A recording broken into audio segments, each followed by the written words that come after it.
Sometimes life is just really hard when you have to be in the hot Las Vegas sun. You have to work around water, wear flip-flops, and play with water toys. But some of us are here to suffer just for the rest of you out there, wherever you might be. We're really excited to talk about a new product that we're testing and we're doing some evaluations with and working with the company or the manufacturer in putting together. And it's a new drone that comes to us from Chasing Technologies. It is called the GladiusMini. Now, we'll get to the drone in just a second. We had a little bit of a, we'll call it a false alarm. We were so excited yesterday when this box with this bag came in it. We thought, wow, we've got this great new drone. And we opened up the box and discovered it's just a really cool backpack set up to accept the drone. The ROV, or the remotely operated vehicle, did not come until today. But here we have it, the new GladiusMini. So we're going to get you right into it. The backpack's an accessory, so we'll look at that a little bit later on. But let's get this open up. I'm just as excited as you probably are to see what's inside. This is not our first ROV that we've looked at and we've brought to the table. One of the reasons we look at these is to assist law enforcement in search and rescue, or really at this level it's more likely a search and recovery, or a search and find, so to speak. But they can be used for other kinds of things, such as inspecting boat hull. We'll talk about that later. Let's just open the box. All right. So we popped this open, and already I'm excited because I see some differences right out of the box. So straight out of the box, let's see. Yeah, we've got the owner's manual, and we've got some O-rings. We'll probably want to come back to those in just a little bit. Some mounting thumb screws. I imagine those are probably for the phone support. We'll see. And some waterproof caps. I'm going to guess those go on the ROV to protect it from water incursion. But let's see what else we have here. All right, starting. Well, it's got a very cool towel built into it, or that comes along with it. This is a very thick, heavy towel. I'm going to assume for working with the watercraft when it's on a surface. Okay, so we'll start with the remote. So we've got a couple different things. Now, one thing I know, because I saw this in reading through some of their online material, this allows us to control the attitude of the watercraft. So if we're doing things like inspecting the bottom of a boat hull, etc., if we're looking if we've got parasites on the craft, or if we're looking for rust or problems with the prop, this will allow us to shift the pitch of the ROV and see what's going on, and we'll look at that a little bit later on. Joysticks seem pretty standard. This is something you don't very often see on ROV remote controls. This is going to give us a neck lanyard, so we've got an idea that's probably there. A lock switch, which I'm going to imagine is to ensure that we have it unlocked when we're in the water and locked when we're out of the water. This prevents the motors from overheating. On the back, we've got a control for photos and stills. So some control for pitch here, brightness, and so forth. Are we in video mode? Are we in photo mode? All right, so everything on the remote seems pretty straightforward. We've got a USB charging connection here, and looks like we've got a mount piece here for, I'm going to guess, this is where our cell phone's going to go. So here's a cell phone mount. So the first thing I always check is, will it fit my Pixel? Sure enough, it does. And that being said, we've already even opened up, probably not possible to see in the light here, but we've already put in the Chasing Technologies application. So we'll come back to this a little bit later, but it does hold my Pixel, so that's pretty important to me. All right, so we've got the control, and I'm going to guess this is an arm for the control. Sure enough. Alright, so this is going to screw on to tighten with friction. Yep. And it looks like this goes here, and I can see there's a thumb screw. So it appears that they've given us some replacement thumb screws for the bottom of the system, which is kind of incredible because manufacturers usually cheap out on these kinds of projects. So it looks like that goes in there, this goes in here, we thumb screw this all together. This is a very heavy all metal thumb screw. There's no plastic parts in this, so it's got some substance to it. That's also something that's nice to see, is that it's clear that they're looking for quality in this product. All right, nice tight fit. and I can see how this goes back and forth. It's a little bit loose, but it's got a tensioning screw here, so we'll come back to that in just a little bit. We'll put this off to the side. So we've got an AC charging cable with an AC charger, and looks like this is going to go to the remote or the buoy unit here. Yeah, sure enough, those rubber caps that we saw. Make sure that this is the right part here. Yep, this is threaded.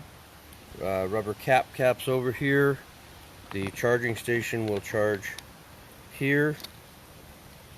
Let's see what we have here on the side of the land buoy. If I can get my fingernails underneath there. There we go. Hey, now that's a little bit of a surprise. So instead of relying on memory inside of the craft, it looks like we're outputting to an SD card here. So it's got a micro SD card slot and an HDMI card slot. So this would make it really easy to view on external monitors, or if you needed to transport this or distribute this video, I would imagine we can put that into something like a Teradek bolt system or some other kind of system that will distribute the video. It's a nice heavy waterproof cover, at least a water resistant cover. And it looks like that's about all there is to this. So it's got its own internal battery system. Alright, and of course USB cable. I'd imagine this is going to go in and charge our remote. This is, yep, sure enough, that goes right in and we'll charge our remote. And one thing I see that I don't see that we have a USB charge port on this power supply here, but standard USB, so I imagine that's going to be all good. Okay, so this is a weight, and this is something that you don't see with the consumer drones, but this is something very common in commercial grade drones. This is a weight, a leaded weight, and this will likely fit somewhere on the ROV that we're about to expose. I'm assuming it's under here. Sure enough. So here we have it, the big star of the show. The GladiusMini drone. So it looks like it's got 3 impeller systems, 1, 2, and 3. That's got a propeller system as well on the rear. So for, excuse me, I guess you call those thrusters in this particular environment. Again, we've got another a cap system. So the tether is going to attach in this cap system, and I can see the tether right here below. We'll look at that in just a second. Alright, so on the front we've got a couple of lights. We'll see a little later on how bright they are. It is a 4K camera, and it's got a peel off here for the lens cover. Alright, and looks like it's got water inductors, and they look to be passive inductors. We'll find out.